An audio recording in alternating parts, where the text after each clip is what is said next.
Bonjour les amis, je vais vous livrer aujourd'hui un témoignage en tant enseignant de soutien scolaire sur les QCM qui sont devenus quelque chose de très quotidien et familier. Donc cette vidéo s'adresse à tous les élèves et étudiants, tout le monde est concerné et le sujet, eh bien, c'est un sujet de méthode avec un certain côté un peu dramatique que j'ai voulu souligner dans cette vidéo, puisque je suis assez révolté contre toutes ces tendances. Donc c'est mon témoignage d'enseignant de soutien scolaire devant les ravages de la méthode d'évaluation et de sélection basée sur les questions à choix multiples. QCM, quelle cata cette méthode? Eh bien pour commencer, j'ai constaté sur mes enfants, j'ai des enfants qui sont grands maintenant et euh, j'ai pu constater que de plus en plus, l'obsession du système éducatif, c'est évaluer et sélectionner. Derrière tout ça, c'est bien derrière qu'il y a la transmission des connaissances et même quelquefois c'est complètement oublié. Et évaluer et sélectionner, eh bien, le système a trouvé une méthode pour automatiser, mécaniser cette évaluation, cette sélection, euh, avec ce qu'on appelle les QCM, les questions à choix multiples. Donc, je vais vous expliquer pourquoi je suis révolté par cette méthode. Tout d'abord, si on se pose la question sur les causes de cette tendance, donc bien sûr, c'est la pression sur le temps, la pression sur l'argent, bien sûr, le budget, le temps, les établissements qui fondent leur réputation sur la sélection. hein. J'ai connu un établissement dont je tairai le nom, mais qui était très renommé. C'est là où étaient mes enfants et ils viraient la moitié des promotions chaque année. Parce qu'il y avait beaucoup de demandes et donc forcément ils avaient des très bons résultats au bac, forcément, mais c'était pas parce que les profs étaient bons, c'est parce que les élèves étaient sélectionnés. Donc on voit que cette tendance dont j'ai vu l'extrême, mais elle existe partout, elle se manifeste partout, la tendance à sélectionner, sans le dire, parce que c'est pas politiquement correct, mais bon, ça va devenir de plus en plus. Et puis évaluer tout ça de la manière la plus économique possible, donc le QCM c'est fantastique. Et donc, en même temps, ce que j'ai pu constater, c'est que les professeurs, malheureusement, se retrouvent sous cette pression d'évaluer, sélectionner et sont déresponsabilisés devant l'échec des élèves. Les profs auront tendance à dire votre élève est mauvais, je sais que c'est dur à entendre, vous êtes le papa, vous êtes la maman, mais votre fils ou votre fille est un imbécile, quoi. Voilà, bon. Et puis eux ils passent à autre chose, sauf que le pauvre parent, lui, il se retrouve avec cette réponse, enfin, avec, ouais, voilà, avec ce drame sur les bras, puisque l'échec scolaire est un drame, et souvent immérité. Donc la charge de transmettre le savoir, qu'on ne voit pas ici, eh bien, ça retombe de plus en plus sur les parents et sur les gens comme moi qui sont les enseignants de soutien. Voilà. Alors, on détaille un petit peu ce que je veux dire. Bon, une belle photo catastrophique. Les QCM impriment dans la tête des élèves des réponses fausses. Voilà, c'est tout con. Euh, sur sur 4 réponses proposées, il y en a 3 qui sont fausses. L'élève, à force de lire et relire les réponses fausses, il va s'imprimer tout ça dans la tête et il saura encore moins déjà que son cerveau est un peu fragile et que la mémoire n'est pas encore bien enregistrée. Alors là, avec le QCM, le cafouillage complet, quoi. Non, il faut imprimer dans la tête des élèves des choses justes et pas des choses fausses.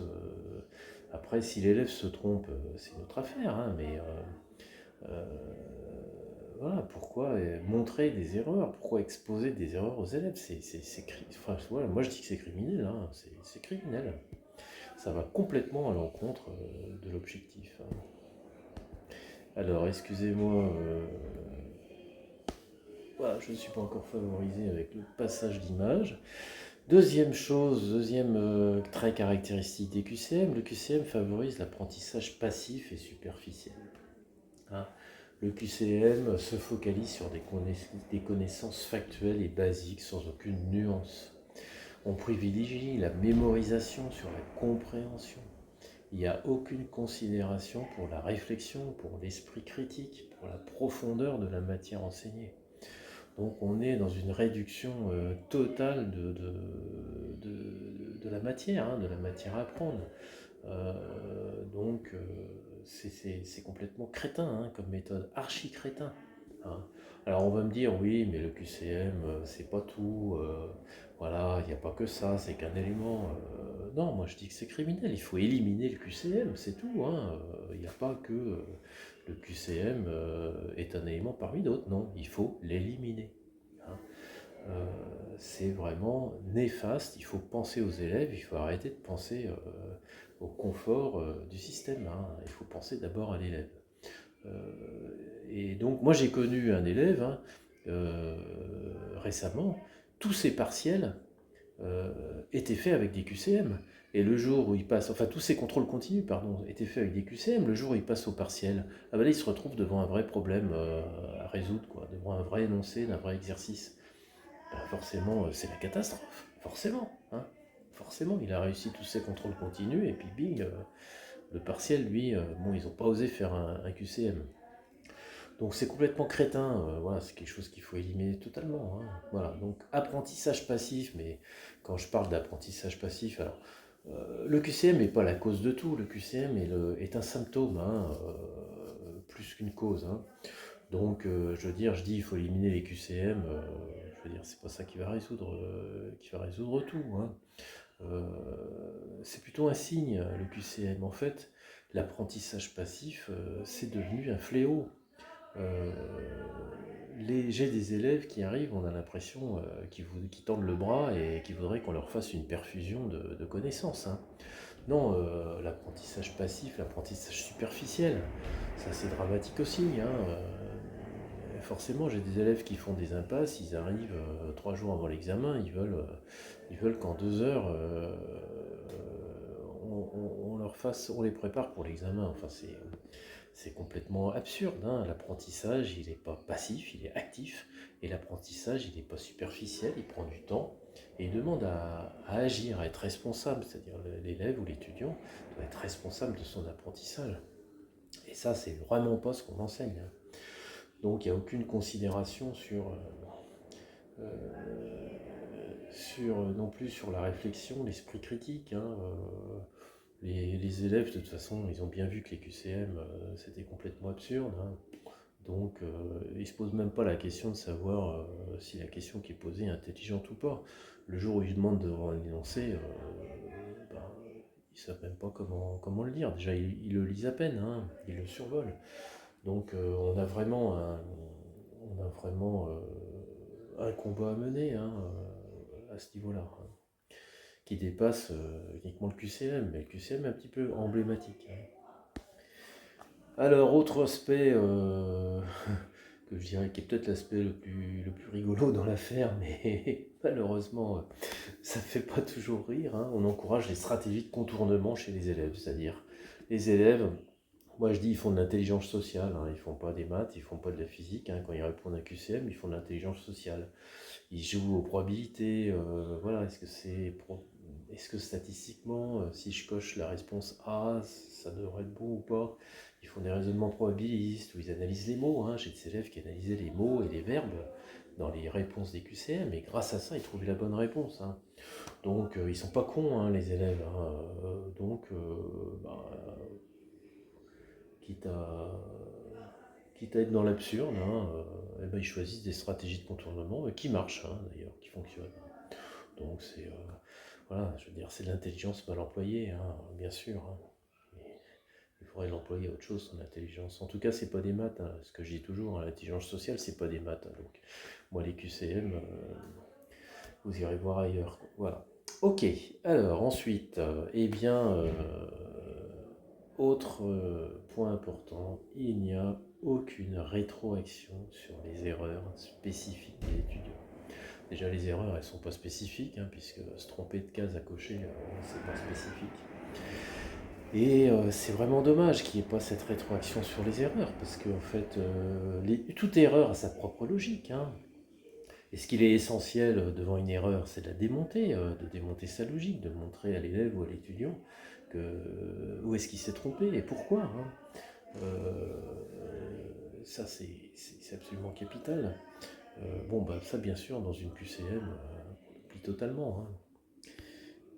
Ensuite, eh bien, en finale, hein, pour couronner tout ça, tout ce contexte est extrêmement démotivant pour les élèves, hein.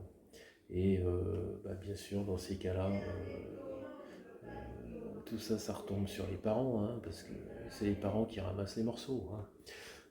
Et puis les enseignants de soutien scolaire, mais enfin nous on est là pour ramer dans l'autre sens, hein. Donc moi j'en suis le témoin direct, hein. J'ai par exemple eu une élève qui m'a dit j'aime pas les maths parce que c'est pas logique. Bon, il n'y a pas plus logique que les maths, hein.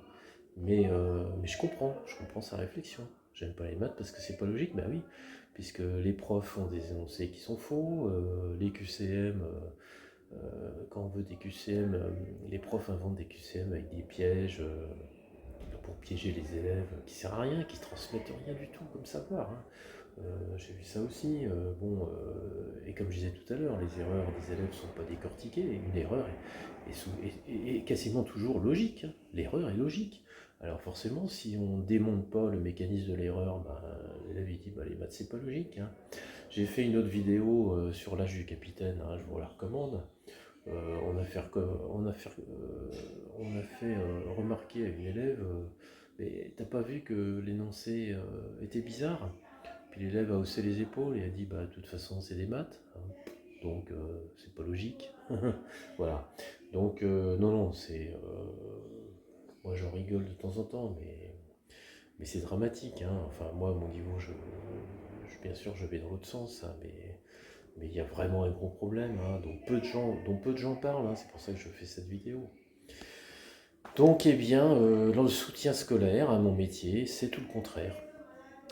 Mon but premier, c'est la transmission des connaissances, hein, c'est pas sélection, hein, chez un cours particulier, ni l'évaluation, bah oui, bien sûr, j'évalue un petit peu, hein, mais justement pour faire une stratégie, hein. Mon évaluation, c'est l'évaluation d'un élève pour amener à une stratégie qui permette d'atteindre l'objectif, hein.